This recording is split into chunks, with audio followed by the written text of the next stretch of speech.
Hello and welcome to another edition of the Get Growing Weekly Work Session with GetOiling. I'm Coach Ashley, joined today by founder of GetOiling, Greg Kilwine. Hey, Greg. Hey everyone, thanks for joining us today. We also have Julie and Colin with us today. Hey, guys. Hello. How you doing, everyone? We're thrilled to have you here today where we're going to be discussing case studies and testimonials, namely how you can generate, create, and share proof that Young Living works, and how you can do this in ways that show up on your website, in the ways that you communicate, maybe via email, text, or social media, and of course, how we can do so in a way that's compliant and effective. So we've got a lot to get into today. Go ahead and hop into the chat. Let us know where you're coming in from. Let us know what proof looks like for you. Tell us a little bit about what your story is, or maybe a story that you found particularly compelling that helped you to consider Young Living as a pivotal piece of your wellness journey. Pop into the comments again. Would love to see you guys there. If you are here and you're new, welcome. Call is for you if you are a Young Living brand partner who's looking to grow smarter, not harder in your work. We are here to help you with GetOiling. You have everything under one roof to serve your Young Living business from day one to Royal Crown Diamond. So without further ado, we're going to hop out of video. We'll come back to join you here in just a bit. We've got some slides to get into here today. And of course, as always, we are here to work with you live on this call. So again, welcome. Today, we're talking about case studies and testimonials. So what we'll get into today are what proof looks like for a Young Living brand partner business, how you can turn that proof into useful tools for sharing, and then we'll talk about what it looks like to use GetOiling to share those case studies and testimonials. And as always, we will get into live help and Q&A. So if you are here today looking for help, if you have questions, please add them to the Q&A here on the live call. You do have the three most qualified people on the planet to answer these questions sitting right here and ready. Of course, these are not limited to the subject matter of today's call. If you are watching this as a replay, I invite you to come join us on a call like this one. We're live every Thursday at noon US Eastern Time. You can go to getoiling.com/weekly work session to join us on an upcoming call and get notified of all of our upcoming calls and replays.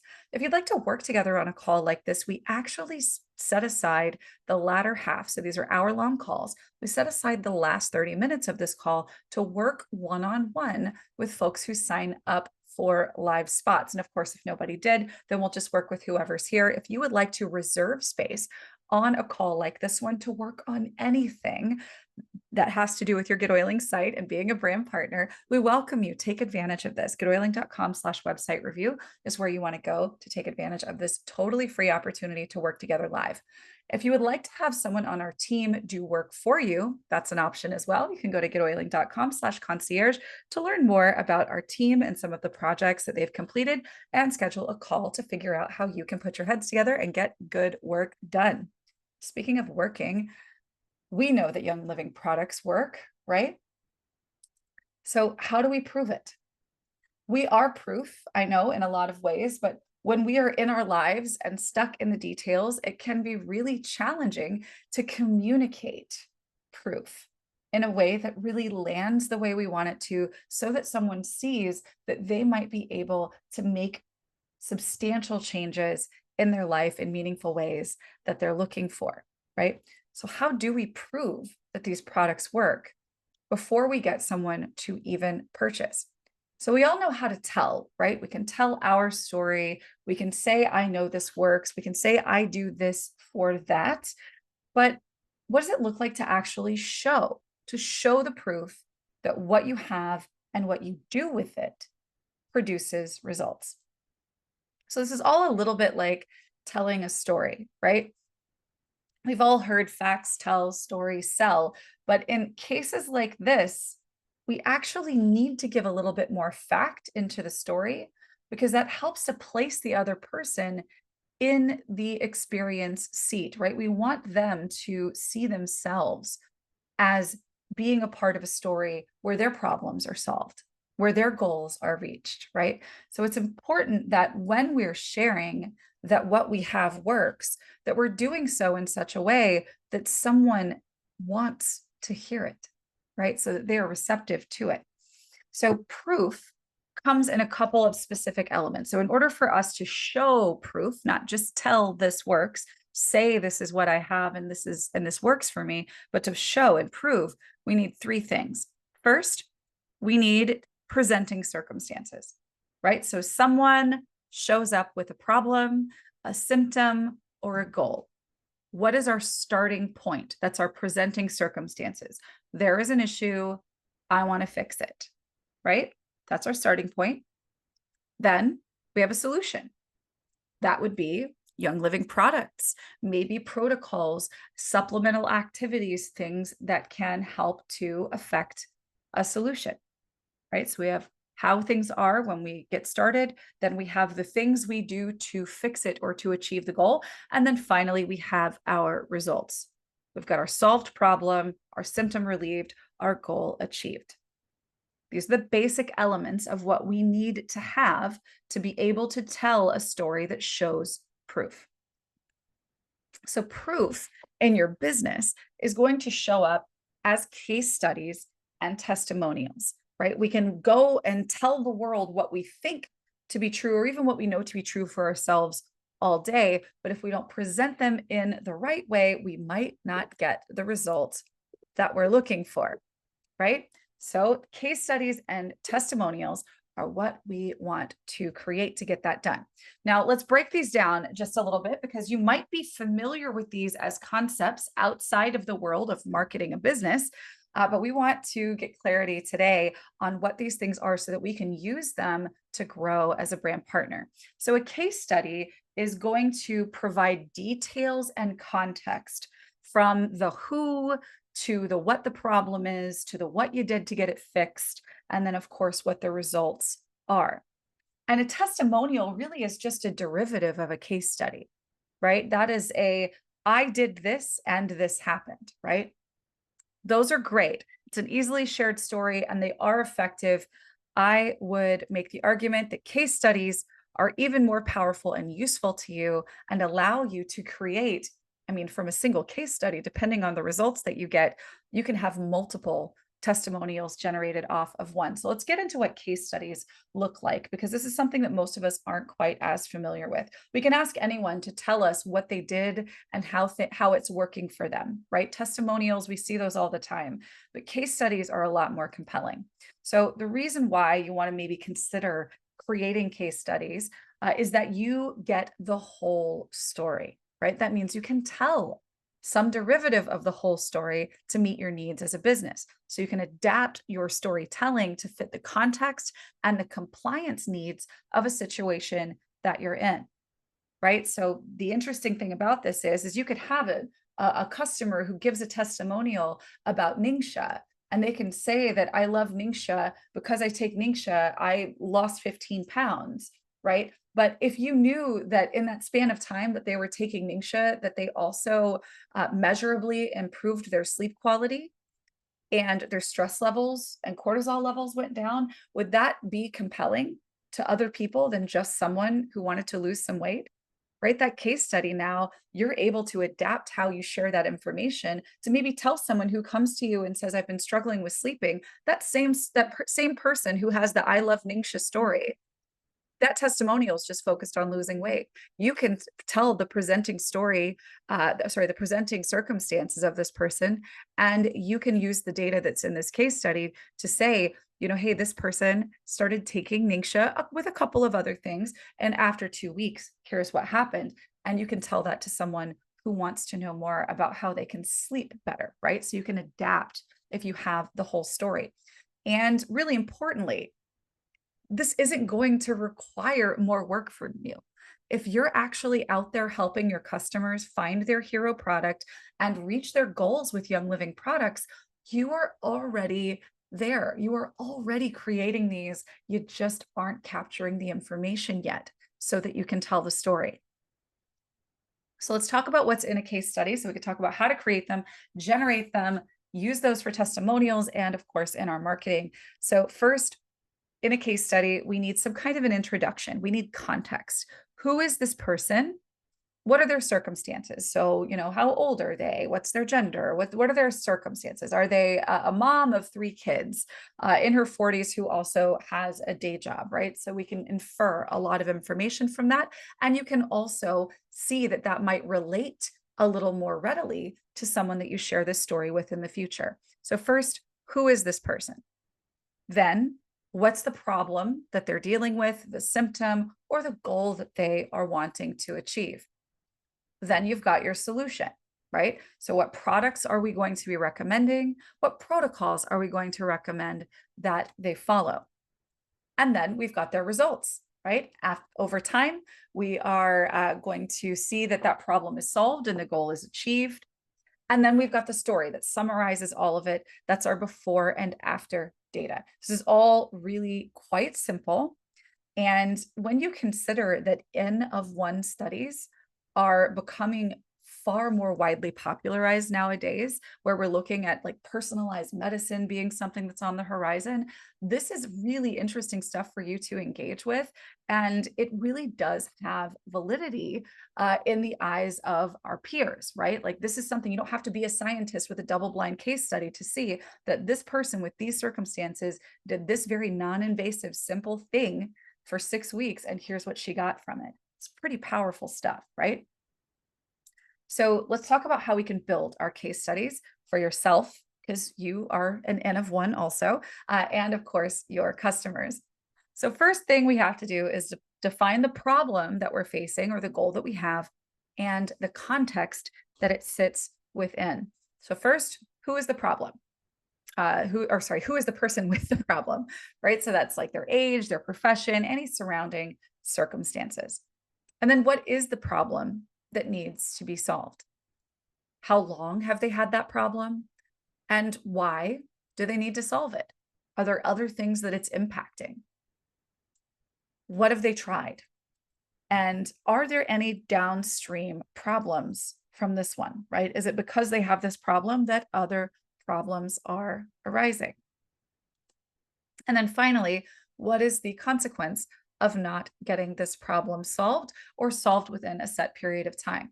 Now, if you want to create a case study and you want to use this, I highly recommend that you capture this information when you get started working with a customer. Now, if you watched our 4-part series that we did recently on the brand partner pipeline, you've got all of that worked out, right? There is an entire sequence that you can follow, but there is an intake that you can engage with. When you get someone started, you can have them answer a series of questions. And perhaps these questions are ones that you're already asking and having answered in the process of getting them signed up, right? Because it's very likely that before you've even offered to share Young Living with them, you know who they are, you know their surrounding circumstances, and they have told you at that point of disclosure what problem they have that they want to solve. These are all questions that you may have already asked in your prospecting process, right? So have all of those things written down. You can also have your customer put this information into your system for you. We actually have a training that we did using page forms to automate coaching call series. And so essentially this is in our YouTube channel. You can look up this video. I go into detail about how you can support customers and clients by creating forms in GetOiling where you ask these types of questions so that they're automatically in your system, right? You don't have to go enter those in. Your person puts them in there themselves, and importantly, in their own words, which is really powerful for creating those testimonies later. So now we know the presenting information, we've gathered that from them. We then need to figure out what the solution is, right? What are we recommending that they do, take, etc., to be able to work toward the resolution of that problem or the achievement of that goal.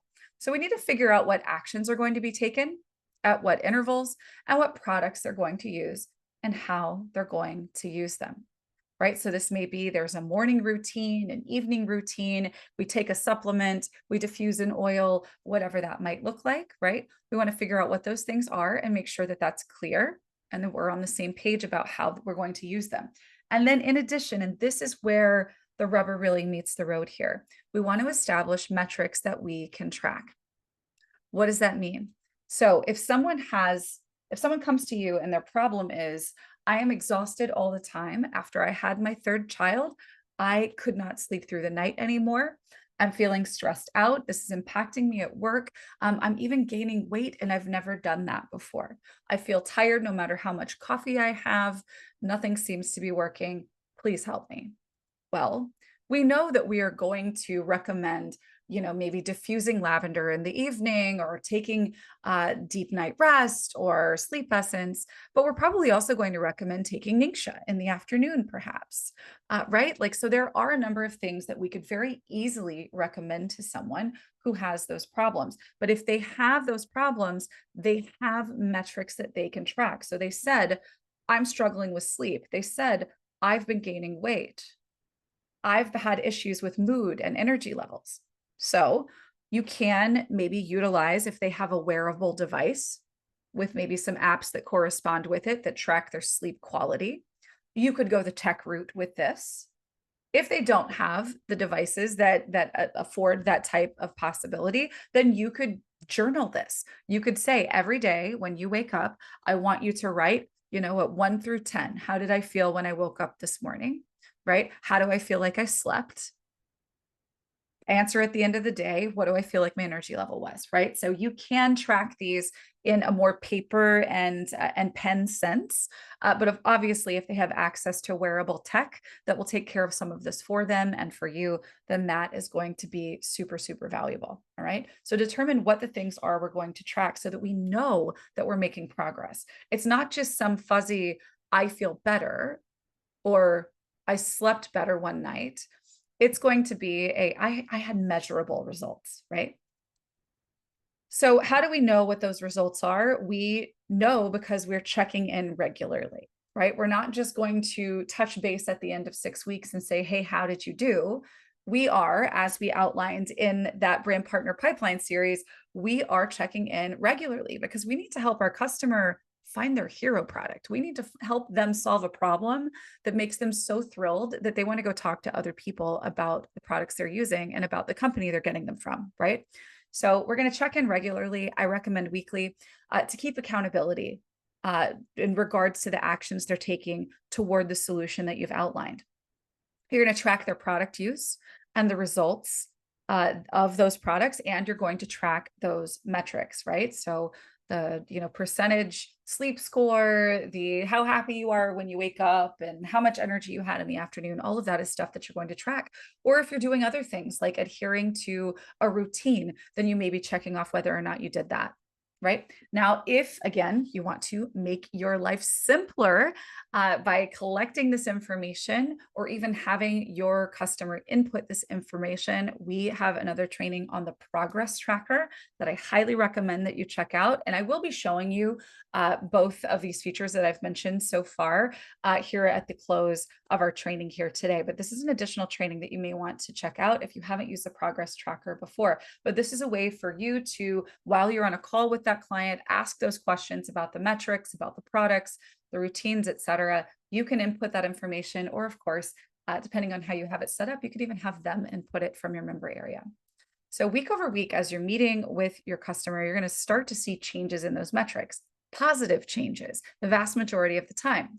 And remember, the story here isn't always about solving the big problem at the finish line, right? Somebody may start using a product or following a protocol because there is a really big problem that they're trying to solve, right? But what they might discover along the way is something life-changing that they weren't expecting, right?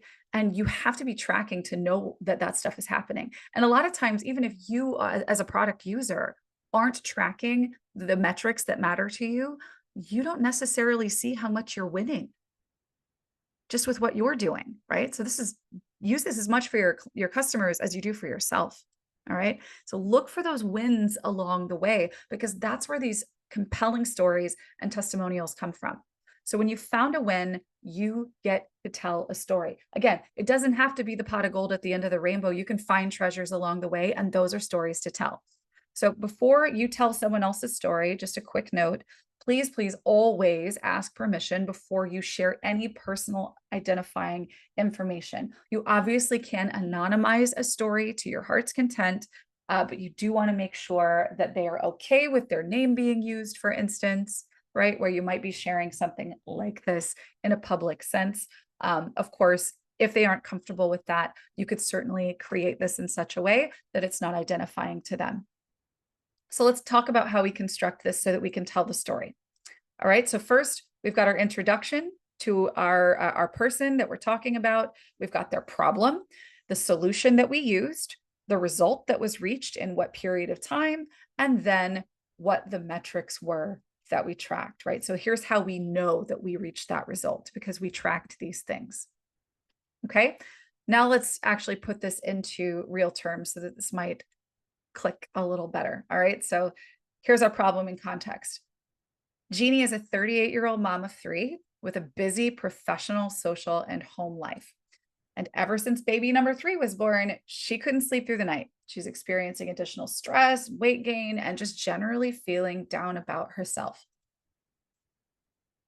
Now, the solution, here's what we are going to recommend that Jeannie do. She's going to take Ningxia Red every day in the afternoon. She's going to take Immupro on a nightly basis. And on the days when she has to wake up early the next day, or she just feels particularly tired, we're going to have her take deep night rest.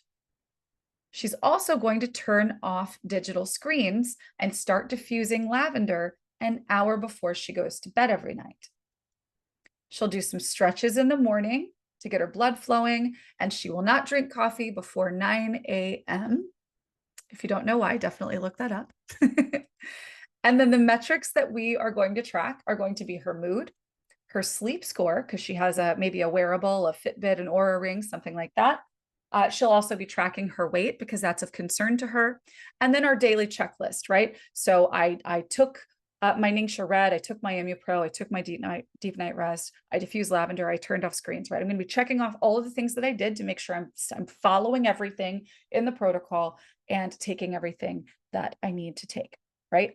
And then we're also going to be using apps or just writing down and tracking what this looks like for us in the moment, mood and sleep score and weight. This is simple enough, right? You could work with your friend who has these circumstances and have her track her mood, sleep score, and weight, and just take a couple of these things and diffuse a couple of things, right? This is simple enough, right? Perfectly fine protocol to get somebody started with Young Living at over 100 PV. All right, now let's talk about our results. So after 1 week, she actually said that she started feeling better, waking up most of the days of the previous week, right? So maybe she was a 7 out of 10 or greater, where she used to be a 4 on 5 out of those 7 days. That's a win. After only a week, she started feeling markedly better. Now, after 2 weeks, we're tracking the sleep score. It improved 25% consistently. So week over week, 25% improvement. So if her sleep score was at 50%, it's now at 75, and that's just after 2 weeks. That's huge. If you're tracking metrics, you can now say, wow, look at those changes that you've made. She can now attribute those products to that change. And when you tell this story in the future, people will understand that you have a way to help them get a similar result, right? And then after 6 weeks, her sleep score average was at 95%. So she is almost perfect sleep. Her mood is up 80% compared to what it was. She still does have a fairly stressful life otherwise. And without exercising, just following this protocol, she lost 10 pounds. She knew she had gained some weight. She lost some, right? Bonus. All right, that's our results. So now that we have this information, what do we do with it? So when we have proof, here's what we do. First, because this is your customer, hopefully, ask them if they know of anyone who might benefit similarly and get them started sharing, right? Help them invite people based on that story if this is your customer. That's the very first thing you need to do with proof. You don't need to be thinking about how you can mass market your proof, because this is a relationship business. From this relationship that you have, ask them what relationships they have. Who can you benefit from this win that you just got? Then I want you to capture their story in their words to use as a testimonial. right? Now you can use similar to an intake form. You can create a form where you're asking very pointed questions. That's the best way to get something in the format that you want. Or you could also just have them write it for you so that you could take a screenshot of it, right? So that's them, that's their face, and it's their words. Then when you have this proof, now this can be that screen capture of their testimonial. It could be something that's written out as a narrative, whatever that looks like. There are different ways to share this, right? The first and most important way to do this is to reference this proof when you're making the offer to share Young Living. So when you're making an invite, proof like this can make someone interested in hearing about solutions, right? Because you already know how to help someone achieve what that person, this next person, has a problem with, right?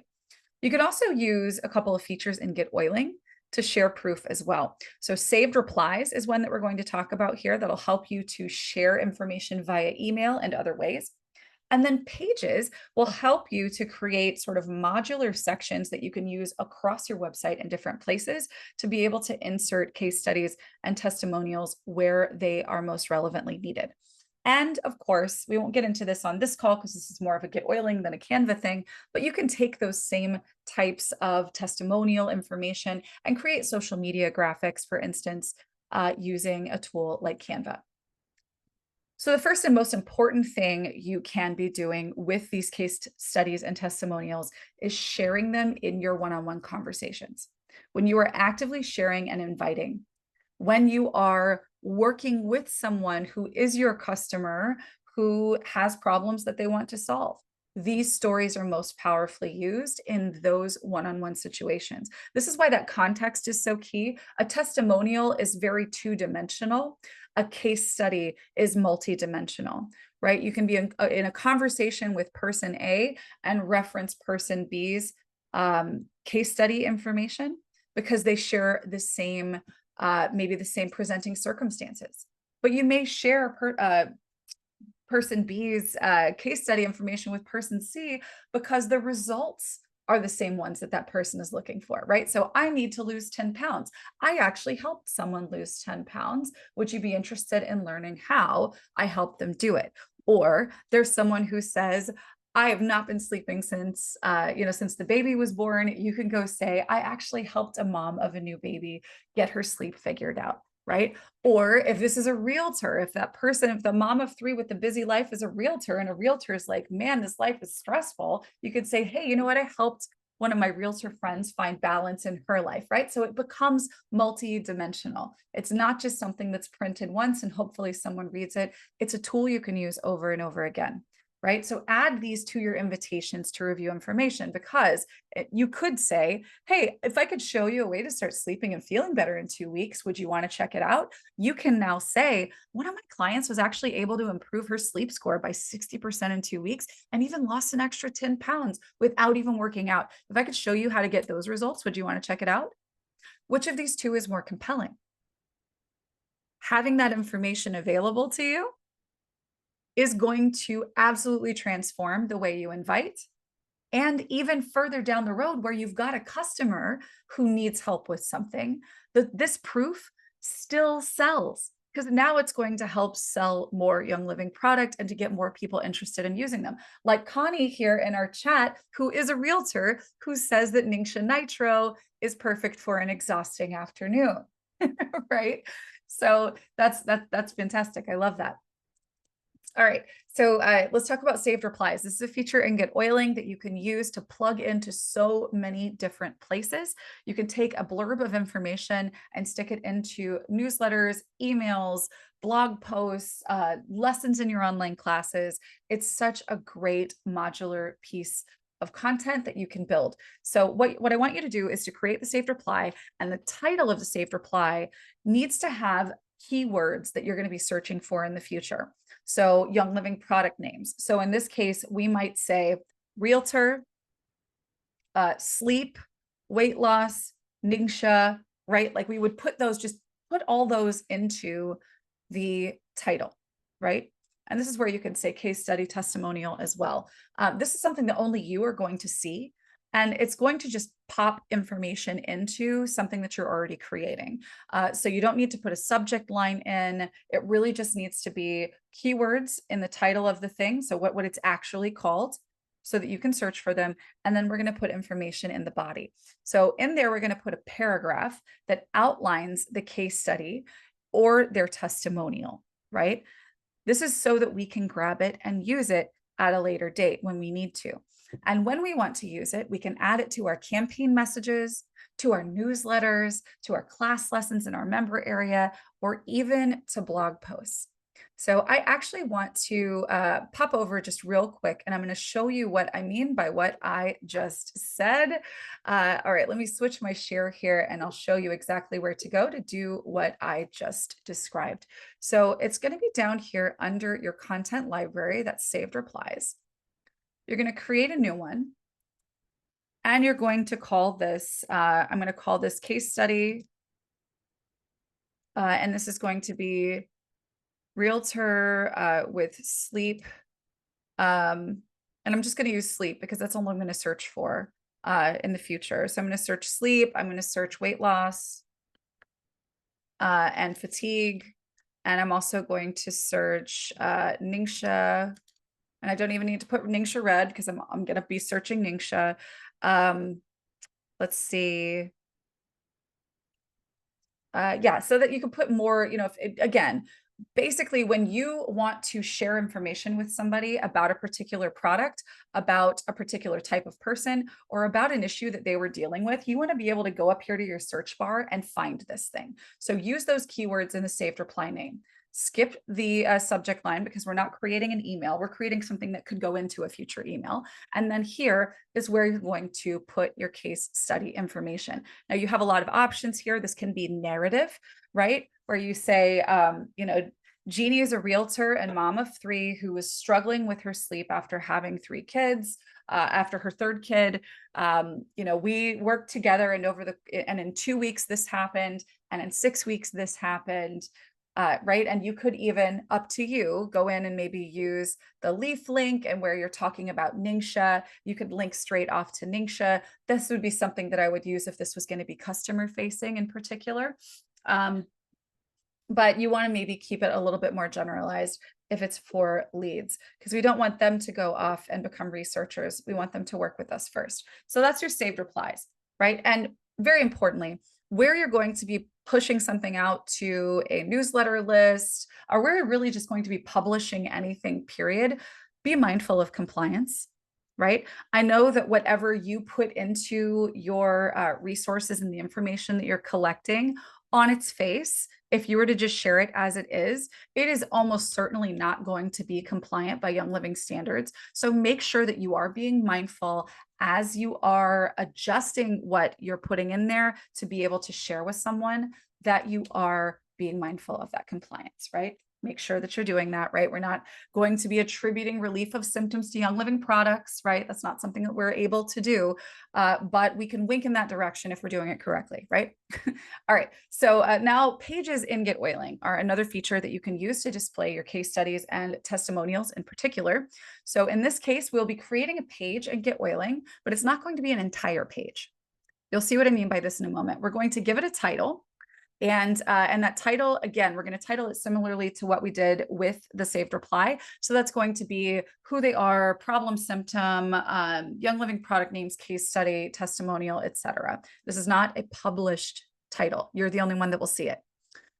Then, of course, however you would like to format it, you can share a case study, maybe a narrative, or you can use a more traditional visual testimonial, set up however you'd like for it to appear on a web page.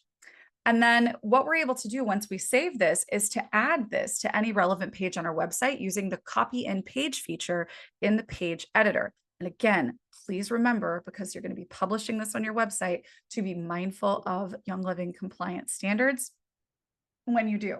Now let's go look and GetOiling at how we can create one. We're going to go to pages here. We're going to go create a new one. And let me actually go see if there's anything in here. I'm just going to create a blank one, and then we'll use section templates. All right, so I'm going to go ahead up here to settings and I'm going to title this. And this again is going to be realtor, or it could be your person's name. We're going to say Ningxia, sleep, right? Just however it is that you want to do that. And remember, title bar text and link path, this isn't going to show up because this is only available by link. We're not showing header, we're not showing footer, and those are our settings. And I'll show you how this works. So we're going to create a section and we're going to look for, let's see, we're going to do a 2-column, actually kind of like this one for testimonials, or its reverse, where you can put a picture of them in here, and then you can put in the case study or testimonial here. So you can simply go in here, swap this out with the image that you would like to use. So maybe we'll use this one. And then we will put her case study here.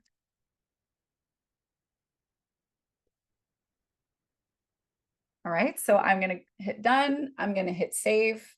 And now maybe I want to add this to my work with me page or my about me page or something to that effect. So let me see if I can find my about. Okay, here's an about me. Awesome. And so down here, I want to add in a little testimonial. So I'm going to go right here where I want it, and I'm going to use copy in another page, and I'm going to type in that keyword that I was looking for. Here we go, realtor Ningxia sleep. I should probably put case study or testimonial in there. That would be a good keyword to use here as well. We go copy in, and now you can see that we can put it right into this page, and we can put it anywhere on any other page that we want this to show up. And so you can be building more of these to add to your website and different places on your website where it makes sense. So for instance, if this is a Ningxia aligned case study, you might want to add this to a page that promotes the reset, right? If you are actually actively talking about Ningxia. Otherwise, you are going to be talking here, of course, just about their story of having achieved what they wanted. Now let's talk about, before you get into creating those and sharing on social, importantly, let's talk about some important things to consider here. If you're sharing on websites and social media, these case studies and testimonials, if you're on social, follow the 80-20 rule, continue to follow the 80-20 rule, being, primarily serving with value first. This does qualify as marketing, but it is something that you 100% should be factoring in and doing on social media. And on social media, and generally speaking on your website, typically as well, I do not recommend using Young Living's name or the brand names of their products or their images, right? And this is both for the sake of compliance and curiosity, right? Because if we say, this person used this product for 6 weeks and got this result, why do they need you? Right? So make sure that you keep things curious, right? So what we do in this instance is we frame the outcome as being a result of working with you. So this would be the testimonial from Janine. I couldn't sleep after having my 3rd child. Then I worked with Jane, and in 2 weeks, I was sleeping like a baby. Right? That would be what you put into a social media graphic, or you expand that story a little bit further using the case study data, and you share that information where it's relevant in an email, perhaps, or if maybe you're writing a newsletter and you're talking about Ningxia this month, or you're talking about the challenge or something like that. This would be where you could share a case study about what's possible for using Ningxia, right? And you could share that case study with your customers. Again, I would not share information like she used this product for this long and got this result, for compliance's sake, and definitely never for leads. If you're sharing this information with your customers who will then go buy that product and use it, right? That's a whole other story, right? So know that you're not going to use your case studies and testimonials the exact same way. Who the audience is really, really, really matters. All right, so let's go get into life help and Q&A after I go quickly show you the other 2 elements of what I was discussing with you. Again, we do have 2 in-depth trainings on this, but if you go to pages, you go to add, I am going to, again, just start with a blank page here. And under settings, this is where we go to leads and open up these fields. This is where we can create that intake form, right? Where we can add fields, where we're asking questions like, what is the number one, like if I could wave a magic wand and this problem and a problem could be solved, what problem would that be? How long has it been impacting you? What are the other things that are happening as a result of this having not been solved? What have you tried, right? Ask these questions, use long text, use multiple choice if you need to, require answers, right? So create this to your heart's content. And then of course, you'll want to send them maybe a confirmation, or maybe you don't need to send a campaign at all. You could simply put in no campaign.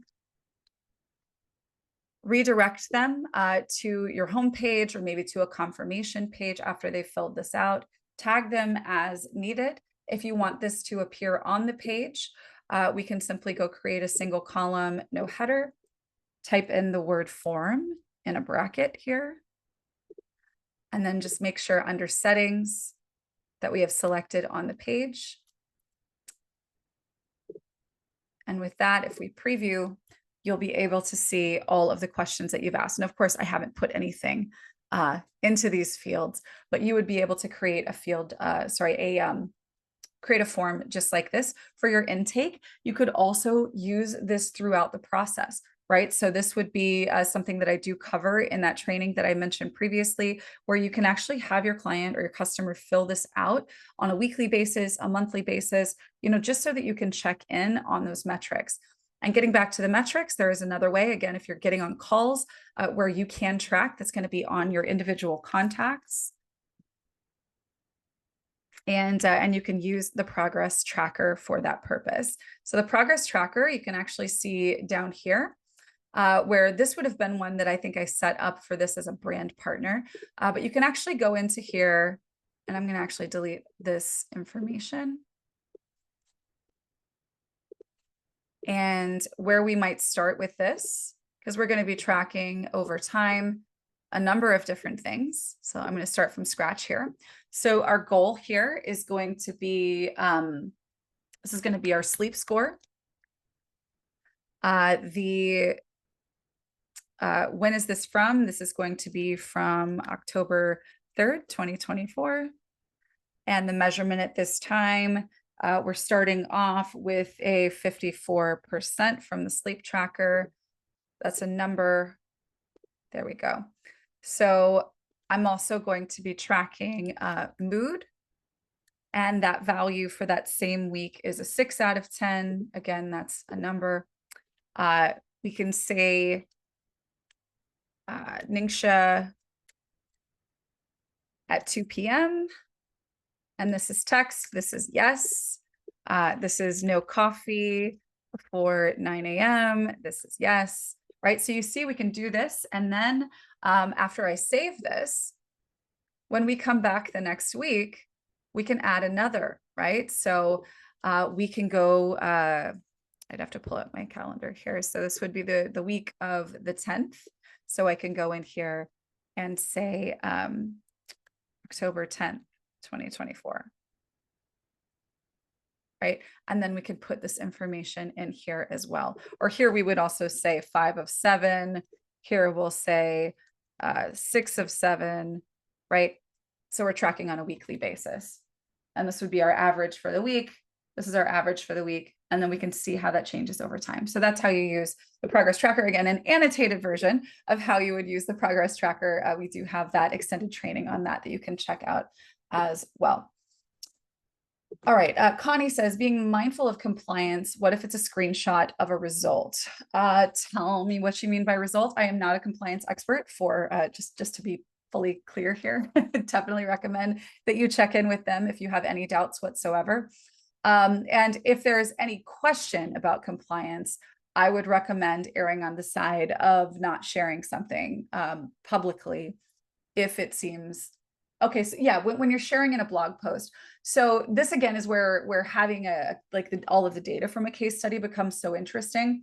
because you have multiple avenues and ways to use that information. So if it's a screenshot and the information in the screenshot is compliant, great. I think that screenshots are going to be, depending on what they're describing and what's in them, if they talk about what they used and how they used it to get the result that they got, that's for your customers, right? Because you want your customers to be like, oh, I want that result, I'm going to go get that product, right? If it's leads who don't know anything yet really about Young Living products, how to use them, or that they work, that is not the place for that, right? That's a place for you to maybe use something that's a bit more abbreviated, where the attribution is working with you, right? So after 2 weeks of working with Connie and following what she recommended to me, I have these results. That can go on your blog, that can go out to your master list, that can go out to social media, right? Does that make sense? So yeah, when in doubt, where we are attributing symptom, hot word to Young Living brand and product, that's a no-go. In the public space, as Mary has said, what happens at your kitchen table stays at your kitchen table. So what you take to your table talks is, that's up to your discretion, but what you put out in the public domain obviously is very important. Yeah, so I would recommend, in terms of putting something into a blog post, that because blog posts really are supposed to be for leads, right? It's for people who aren't in the know. So what I would do in that case is I would focus on the problem and the achievement of the goal, right? And maybe mentioning some of the protocols that you might use. So maybe you write a blog post about why, if you're struggling with feeling tired, that you should not have coffee before 9 a.m. And then you're talking about, the cortisol cycle and the spike and all of that happens there. And then you can say, what I actually recommend for my clients to do in the morning is to, follow a series of stretches, send me a message if you want to hear more about them, and actually to take this antioxidant drink in the afternoon. And it absolutely lights me up when I take it. There's no caffeine in it. After, one of my clients, after having this for 6 weeks, lost 10 pounds without exercising. It's super compelling. Somebody's going to want to reach out to you after you say that, right? And nowhere in any of that did I say the word Ningxia or did I say Young Living. We're preserving curiosity because these are all about connecting people with you, right? Everything that you do, that you put out into the world, serves as a way for people to feel more comfortable with the idea of reaching out to you. They aren't on the fence about Young Living. They're on the fence about working with you. And so providing proof and saying, I helped this person lose 10 pounds. I helped this person improve her sleep by 60%. Go brag about that. Go brag about that and use that as a compelling reason for people to reach out to you, right? Leave a little bit there to keep them curious. Because, let's just say, for instance, you weren't a brand partner, but you were a coach, maybe a wellness coach, and you had some proprietary process that you followed. Would you list the proprietary process in a blog post? No. Ningxia is part of your proprietary process. You do not need to talk about Ningxia until you're on a call with a potential client who you would be, recommending Ningxia to. It is at the point that they say, yes, I want the results that your friend got, right? That you say, okay, here's what you need to do. Then you talk about what goes into Ningxia, right? All people really need to know and hear is that you know what you're doing and you've helped someone like them. If you can prove that, they're all ears. It doesn't matter that it's, that it's goji berries from China, or that it's, I don't know, spearmint in the evening supplement. None of that matters. What matters to them is that you understand who they are, the problem that they're dealing with, and that you've helped someone deal with a similar problem with good results, right? And that's really all that's about. When you're talking about creating these and sharing them, that is the most powerful factor, is to say, I see you, I know people like you, and I've helped people like you. Do you want to come get a result with me? Come learn more. That's compelling. And it's way more compelling than, I just found the most amazing company in the world. They're the household name leader in essential oils. Nobody would have essential oils in their houses right now if it wasn't for this company. Nobody cares about that. We know how much it matters, and they will eventually. But what matters to them are those two things. I know you and what you're dealing with, and I've helped someone like you, right?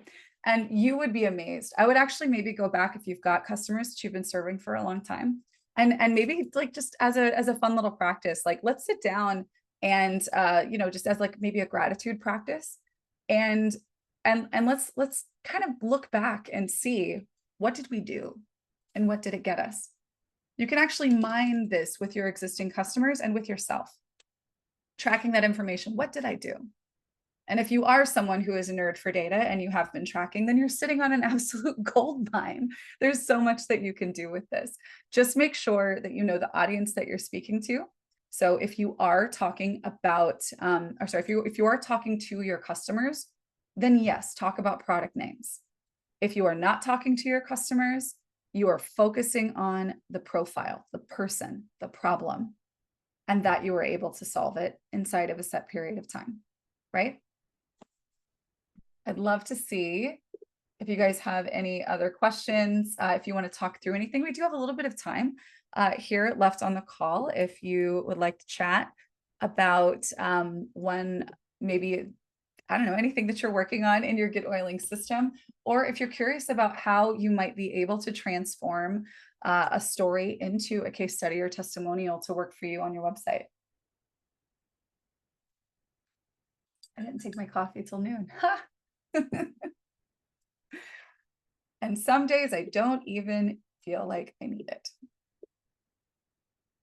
All right, I see a hand up. Hi, Camelia. I'm going to bring you out to chat. If you'd like to unmute. There. Hi. Hi. Two things. I just wanted, I'm, sitting here and listening, and that like balloons and ticker tape just went out and a bright spotlight, because one of the things that you just said that is so key that needs probably, a retrain, especially for, the excited ones like myself. What you said was, we were kind of trained when it came in to talk about product, and that's a wonderful thing. But you just gave, it's still a plate, but it's a plate with sections. And in that plate with sections, it's like, wow, learn to speak. Let me talk fast. I know where. Learn to relearn language, the linguistics of speaking, to be compelling,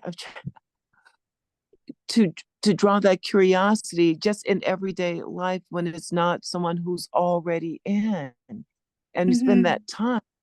And I realized yesterday there was a person who was in my home that was going out. She said, "Oh, you're doing this? What do you do?" And I realized I need to reframe that, not from the writing part, but that it comes really naturally from my mouth, because I think that's always, though you see me and I could talk to, I can bring them to your booth, and you know that. I could bring them to whoever, but I realized for myself, what you just said, just, I help, what do you do? Oh, well, I realized what I said yesterday, I like better, and I wish, and maybe there isn't, I missed it, or just that, to reformulate, to have a whole thing around what you just said. Like, I love to see that, so we could practice, so we could write it. This is what you've said. This is how you reformulate that on the plate, so it doesn't spill over. It's like a little kid, I'll eat that, but they don't want it to touch. And I think we need not have it touch anymore, so we could do that. Yes, Paula, to do that revamping of, so when I love to just practice that. We could have something in one of your, where we practice that with each other. This is what I said. How do we redo that, so that the end result, that we can just do it, so it is naturally sharing from the heart? Because I do, but I need to do it in a way that it draws that, and then I have ready that part too. I just feel like all the pieces are there. I just need to be able to connect them, so they become a part of who I am when I'm naturally doing things, so that I could move forward. Just remember, a coin has two faces, right? Oh, there you go. Okay. It's the same coin.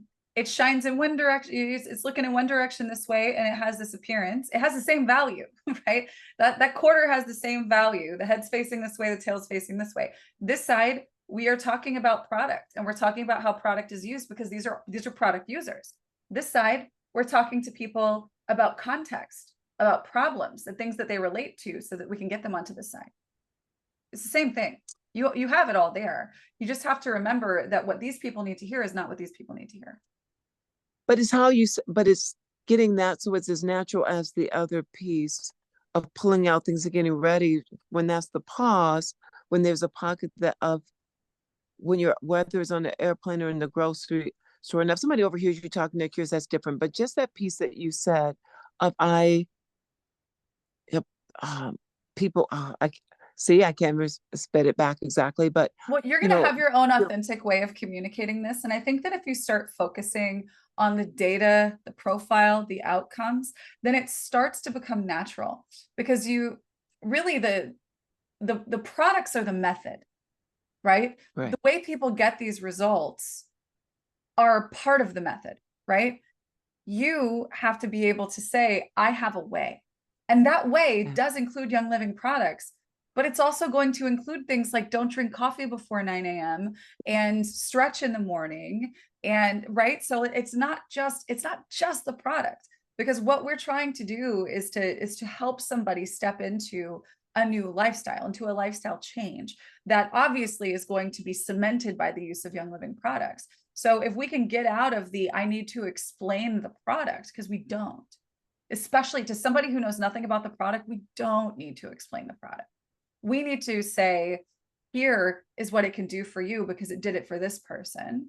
And then they could go read what Young Living has published about the product. You don't need to explain the product, right? You could say, it works. Here's how it's worked for me. And I worked with somebody who followed a set of steps, including using this product. And in 6 weeks, here's what happened, right? So, and again, the name Ningxia means nothing to people on this side of the coin. And the people on this side of the coin, it does mean something. And maybe they haven't tried it yet, or maybe they haven't considered actually, using enough of it to make a difference, right? So the goal is we got to get people over to this side of the coin where this starts to matter, at which point you can be a lot more candid with the results, because you're having private conversations with them anyway. and what you put into your emails and into your member area and things like that to these people, that's something that's very natural for you. This is stuff you talk about all the time. I'm saying this way, Camelia, because I know you. On the other side of this, where you're communicating with people who aren't in this bubble, all you have to do is just filter. You're filtering this over here, right? You're filtering it and removing the things that are irrelevant to this group of people. Everything that you have to say in your case study is more or less relevant to people over here, save for, the actual problems and use cases, right? So somebody who doesn't have a sleep problem might not really care about fixing sleep problems unless they're trying to help their family, right? So you get a lot more relevance over here. But like product names, details of product ingredients just means absolutely nothing to the people over here, right? All we have to do is get enough to start a conversation that brings them over to the fence. And that's where those case studies and testimonials make the biggest difference, because we are stepping outside of just saying, Camelia says this works, to Camelia's worked with somebody who got these results. So we've gone to something very specific and something that has proof attached to it. And that is really what makes the big difference. It's the proof. It's you being able to not just say, I think this is awesome, but to say, this is so awesome that somebody got these results and I helped them do it. Would you like to get those results too? It's for the results. So yeah, so the language, the conversations, the Velcro is around the result without mentioning any product, which is the curiosity part.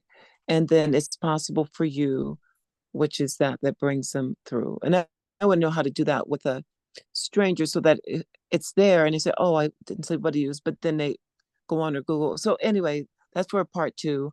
But the way that you stated it, I just think more practice toward speaking that language without the result.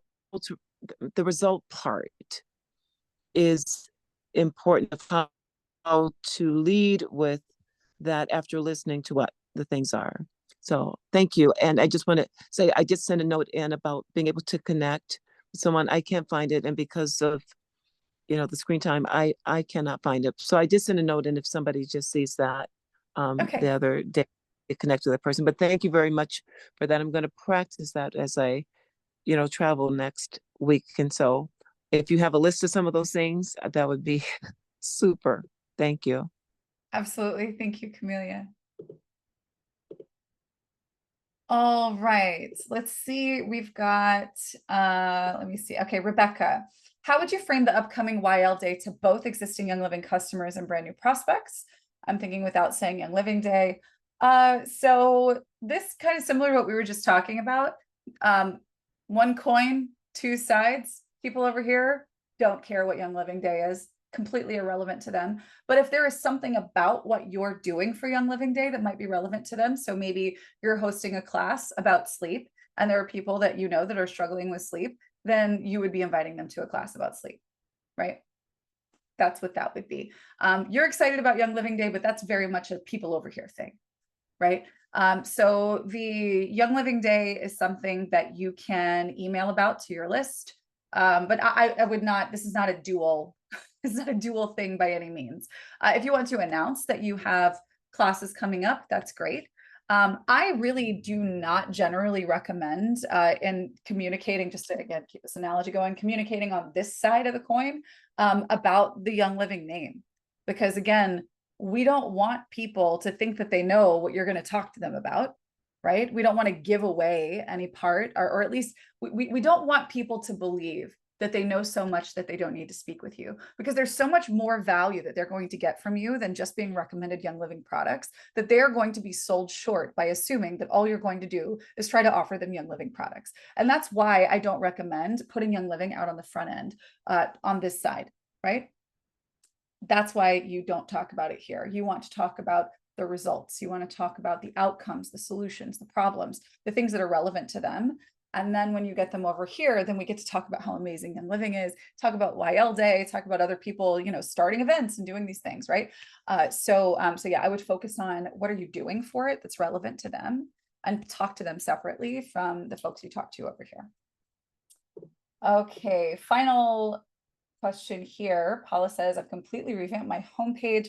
Would love to hear any changes you feel would be helpful to get people clicking more on the scheduling links. Paula, I would love to do that. Let me look that up. All right, speaking of proof and bragging on results, let's talk about Miss Paula right here. I'm going to bring you out to speak as well. Paula has been a part of our community for a number of years now, and is just an absolute beautiful, shining example of what you can do with a GetOiling website. So thank you, Paula, for being awesome. All right, so this is beautiful. And you're wanting to get more people to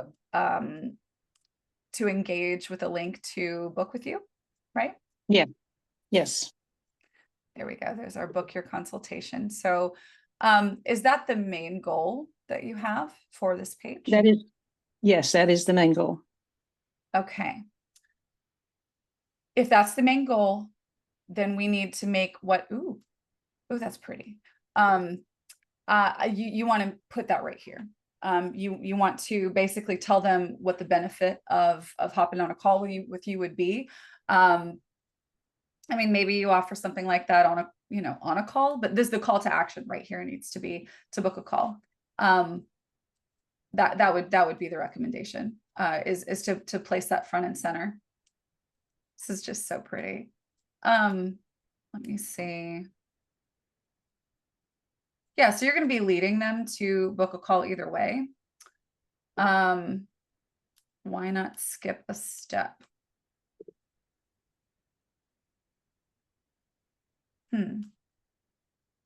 Okay, and this is, oh, and we're charging for it. Okay, no, I understand now. Okay, and this down here is going to the same place? All of them Right? are, except there is a second one that's a 3-week, 3-session course.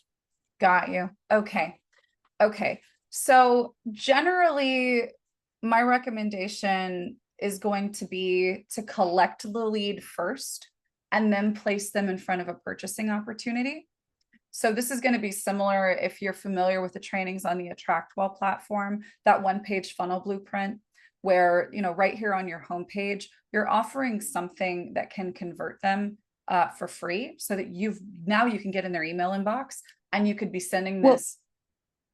Go ahead. The pop-up, I was hoping that would do that, because it does, it collects their name there. If you scroll down just a teeny bit more there, you'll see the next button right there. No, above, there. Click here, that one. That's the freebie. Got you. Okay. Okay. I mean, I can definitely see that we're educating on what the coaching is. Let's see. How are you leading people here? Well, I have about over 5,000 contacts in my contact manager. So I am, I'm leading them to it through emails mostly right now. Got you. Okay. And I'm working on my Google business page. Okay. Excellent.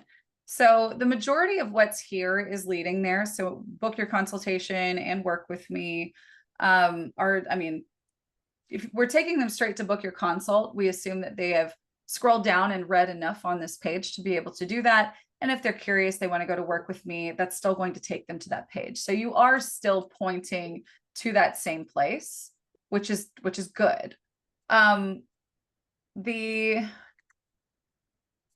see. Maybe that needs to be simpler. I think so, definitely. I would encourage you to put something just a little bit more concise in here.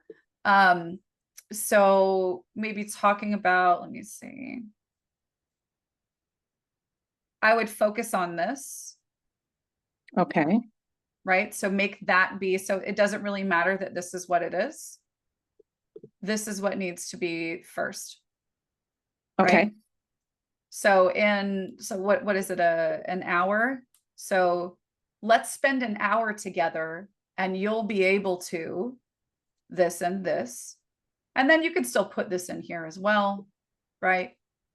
And then we're going to lead them over to this page from there. Yeah, that definitely. Yeah. So say, because let's be clear, because it's not super clear right here.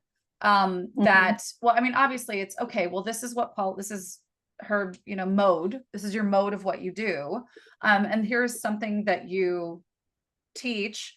And then this is what it might do for you. If we reorder them and say, spend an hour with me, and you'll be able to let go of negativity, experience the joy of the Lord more fully. And then this would be, let's book your call, right? It's a little shorter, it's a little more compelling, and it takes them right over here, where, you've got all of the additional details that they may want to read about, before they get started. So you think that button should go directly to the calendar page instead of the work with me page? Yeah. Absolutely. Okay. Because like what you're wanting to do here is to grab them right away if they're ready. And if they're not, they're going to keep reading and they're going to learn more about it. And your work with me is prominently placed up here at the top anyway. Okay, so change that button to let's book your call, and rearrange it to where spend an hour with me and you will be able to, do this and that. And then let's book your call. Yep. Here on the top. Yeah, that's right. And then you can be sending people on your list to this page, and really just, be making sure that you're if you got those 5,000 people on your list, and I know you've generated a lot of leads off of Pinterest, and so you've done a fair amount of lead generation there. If you aren't already, definitely make sure that you are showing up in their inbox every week, right? That you are regularly emailing them, and it needs to be with consistency, because the ones who decide that they don't want to they don't want to hear from you every week, then those might not be your people. But the Mhm. ones who do, they're going to be more likely to say yes to something like this. The more familiar they are with your name, if they only hear from you sporadically, then the likelihood that they're going to click on a link and then go purchase something, it shrinks down the less they feel like they know you. And so the more you show up, the more likely it is that you're going to be seeing this converting. Okay, so I have 3 campaigns which cover at least 3 months. And then if they're still in, then I start them over again. That's what I've been doing. Tell me about the And- campaigns. Okay, I have 3 different campaigns. The first one is about, the benefits of using lavender or frankincense or whatever. So that's the first campaign. The second one is a more, it includes that plus other things, because I've got some faith building resources that I lead them to. And then that third one is about the prayer journal printables, which I use in the session with them. So I'm combining all that together. And then that covers about 3 months of messages. And if they opt out somewhere in between, I have a little follow-up thing that I click on and put them in that says invite them back in. So then I'll send them, just an email separately because they've opted out of email, inviting them to click back in. A lot of them do that. Okay. And then I start them over again with those 3 campaigns. That's my plan right now. Okay. So this is what I would do. Okay.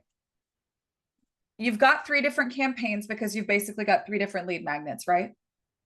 The reason I have 3 different campaigns is because I want it to stop and send me a notification to send them a more personal email. Got you. In between those 3 campaigns, because sometimes they don't open any of the campaigns, but as soon as I send them a message separately, I don't know if it has something to do with Google or the whatever, they open it. And so I like to do that in between the 3 campaigns, send them something personally. Got you. Okay. So in any case, when someone opts in, whether they are downloading this emotions wheel, or they are getting one of your clergy soul patterns and getting into your member area, however it is that they're finding you and getting onto your list, you need to have some kind of campaign that's attached to that point of entry that is giving them the thing that they asked for, and then transitioning over to promoting this right here. Yeah, that's basically what I'm doing. Good. So I do have any of the leads that they come in, there are, at least 2 or, possibly 3 messages that go out first. Okay, good. Yeah. So you give them the thing that they came for, you're introducing yourself, you're letting them get to know you a little bit, and you're making this initial offer. Now, and I'm also phone calling the ones that give me their telephone number in the United States. Yeah. And having conversations with them.